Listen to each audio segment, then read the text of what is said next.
Well, shockingly, I've made it to episode 40, reading the Anarchist Handbook, organized by Michael Malice, approximately 10 minutes a day.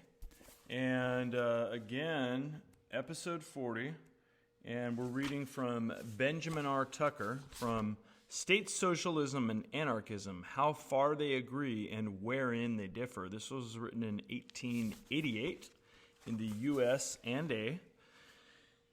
And we're going to start about halfway down on page 149. So let's roll. For these and other reasons, Proudhon and Warren found themselves unable to sanction any such plan as the seizure of capital by society.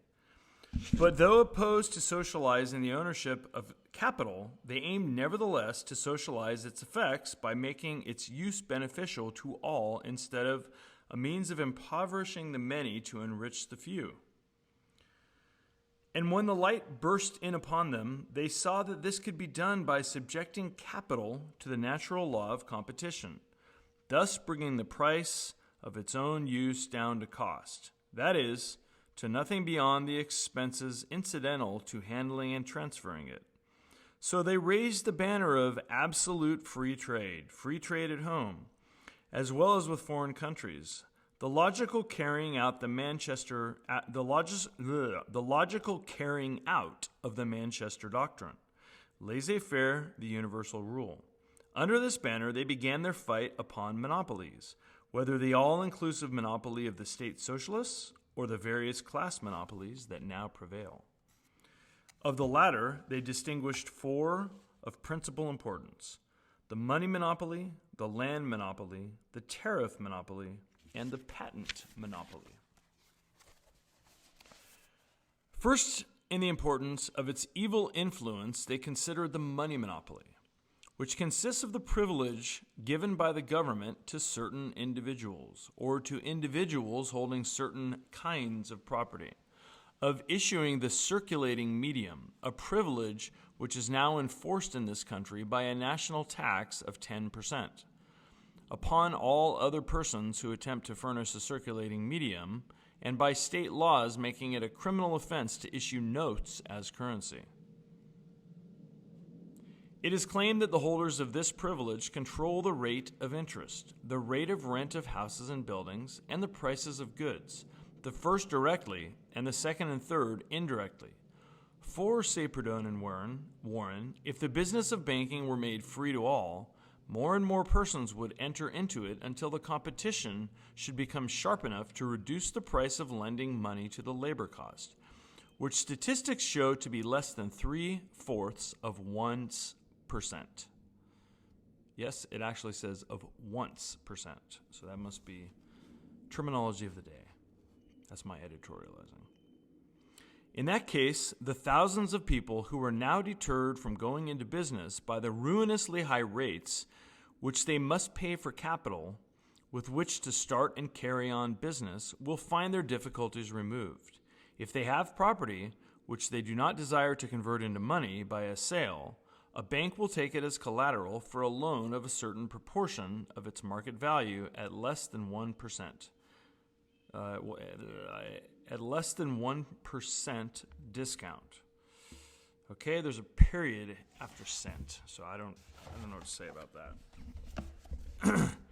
If they have no property, but are industrious, honest, and capable, they will generally be able to get their individual notes endorsed by a sufficient number of known and solvent parties. And on such business paper, they will be able to get a loan at a bank on similarly favorable terms. Thus, interest will fall at a blow. The banks will really not be lending capital at all, but will be doing business on the capital of their customers. The business consisting in an exchange of the known and widely available credits of the banks for the unknown and unavailable but equality good credits of the customers, and a charge, therefore, of less than 1%, not as interest for the use of capital, but as pay for the labor of running the banks. This facility of acquiring capital will give an unheard of impetus to business, and consequently create an unprecedented demand for labor, a demand which will always be in excess of the supply. directly to the contrary of the present condition of the labor market. Then will be seen an exemplification of the words of Richard Cobden that when two laborers are after one employer, wages fall. But when two employers are after one laborer, wages raise. Labor will then be in a position to dictate its wages and will thus secure its natural wage, its entire product.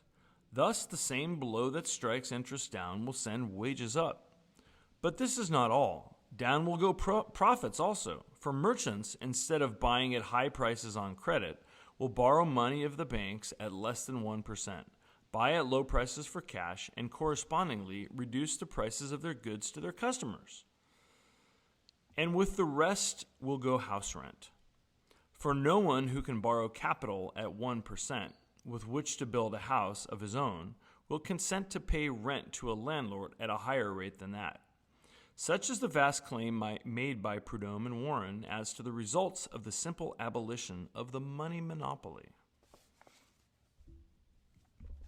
Second in importance comes the land monopoly, the evil effects of which are seen principally in exclusively agricultural countries, like Ireland.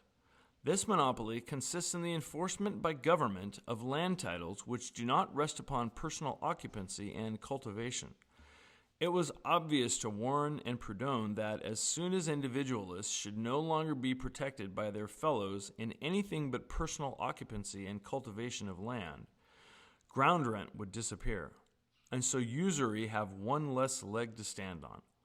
Their followers of today are disposed to modify this claim to the extent of admitting that the very small fraction of ground rent which rests not on monopoly, but on superiority of soil or site, will continue to exist for a time and perhaps forever, though tending constantly to a minimum under conditions of freedom.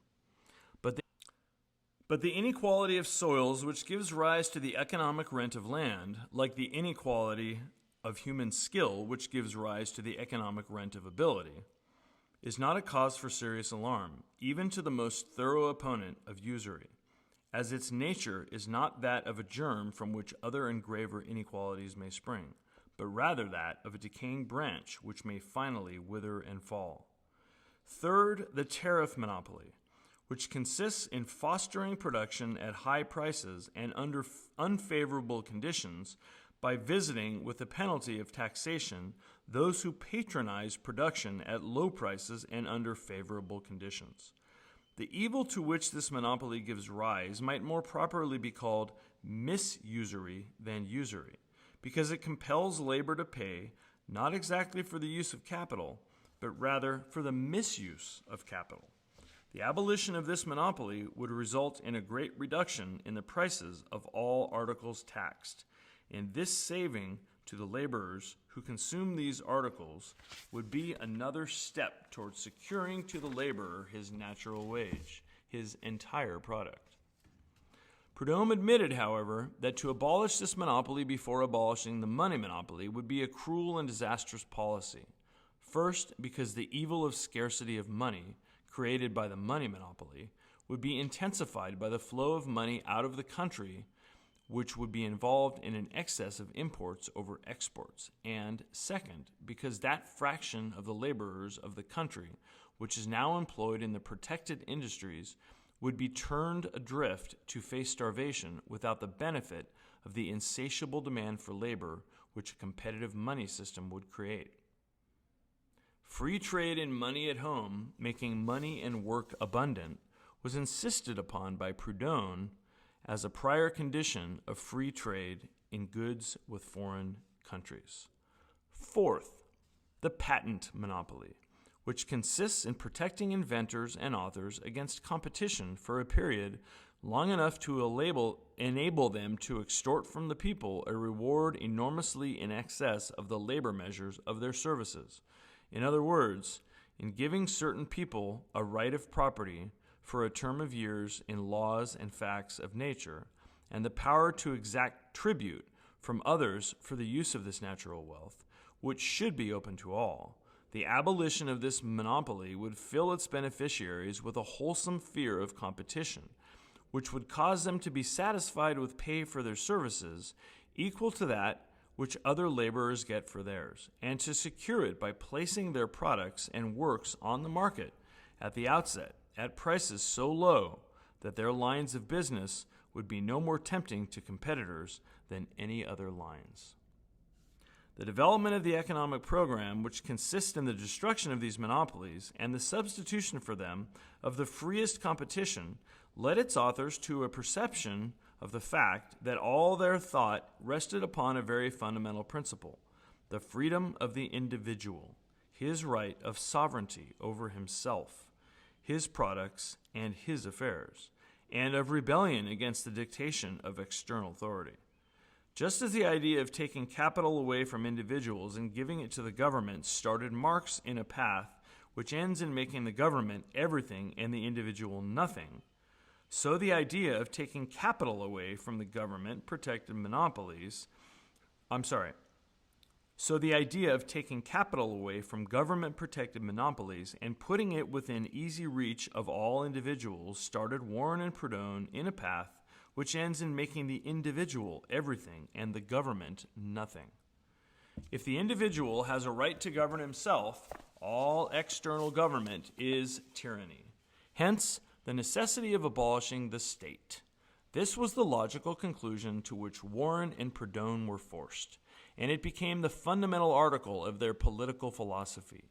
It is the doctrine which Proudhon named anarchism, a word derived from the Greek, and meaning not necessarily absence of order, as is generally supposed, but an absence of rule. And it's spelled at the start, anarchism, capital AN-ARCHISM. The anarchists are simply unterrified Jeffersonian Democrats. They believe that the best government is that which governs least, and that which governs least is no government at all. Even the simple police function of protecting person and property that they deny to governments supported by compulsory taxation. Protection they look upon as a thing to be secured, as long as it is necessary, by voluntary association and cooperation for self-defense, or as a commodity to be purchased. Like any other commodity, of those who offer the best article at the lowest price, in their view it is in itself an invasion of the individual to compel him to pay for or suffer a protection against invasion that he has not asked for and does not desire. And they further claim that protection will become a drug in the market after poverty